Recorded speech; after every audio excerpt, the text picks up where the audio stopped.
আসসালামু আলাইকুম ও আমার সকল ছাত্রছাত্রী এবং ইউটিউব ভিউয়ার্স সবার প্রতি রইল গভীর ভালোবাসা।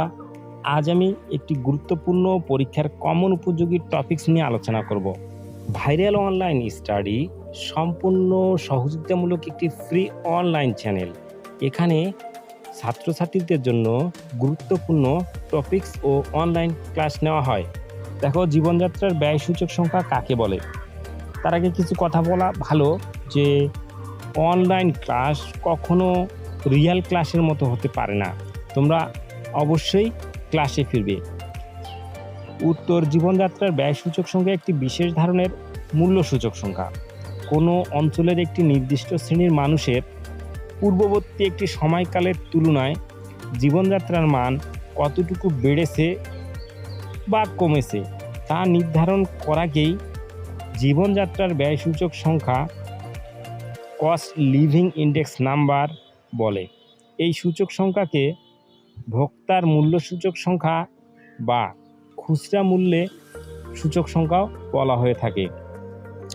তোমরা এখানে এতটুকু নোট করবে, হ্যান্ড নোট করবে এবং পাশাপাশি তোমাদের বন্ধুবান্ধবের কাছ থেকে রিয়েল ক্লাস থেকে সংগ্রহ করা নোট বিস্তারিতভাবে লিখবে। দেখো, জীবনযাত্রার ব্যয়সূচক সংখ্যা প্রয়োজনীয়তা বা গুরুত্ব।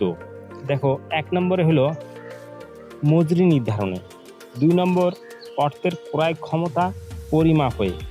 আমি এখানে 3 নম্বর পয়েন্ট পর্যন্ত আলোচনা করেছি, শুধুমাত্র পয়েন্টগুলো আলোচনা করেছি। তোমরা বই থেকে, ভালো রাইটারের বই থেকে অবশ্যই বিস্তারিত পয়েন্টগুলো আলোচনা করে পরীক্ষায় লিখতে হবে।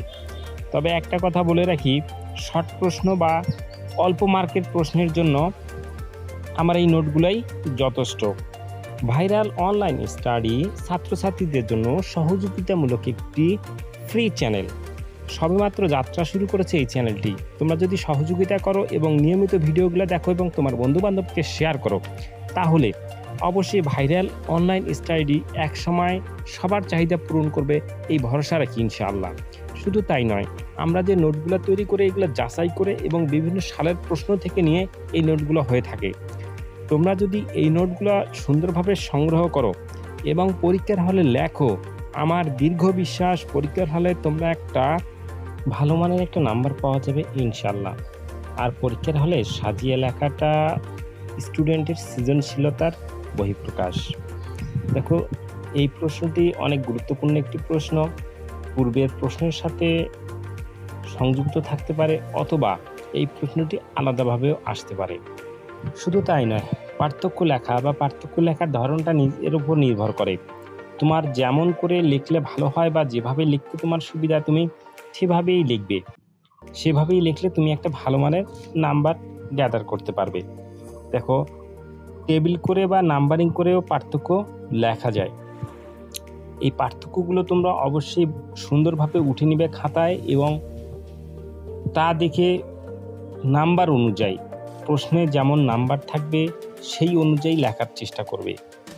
যদি প্রশ্নে নাম্বার বেশি থাকে তাহলে পার্থক্যের সংখ্যা মানে 1 2 3 4 5 এরকম বা যতটা ইচ্ছা তোমার সেভাবেই দিবে। আর যদি প্রশ্নে নাম্বার কম থাকে তাহলে অবশ্যই তোমাকে পার্থক্যের সংখ্যাটা কমিয়ে দিতে হবে।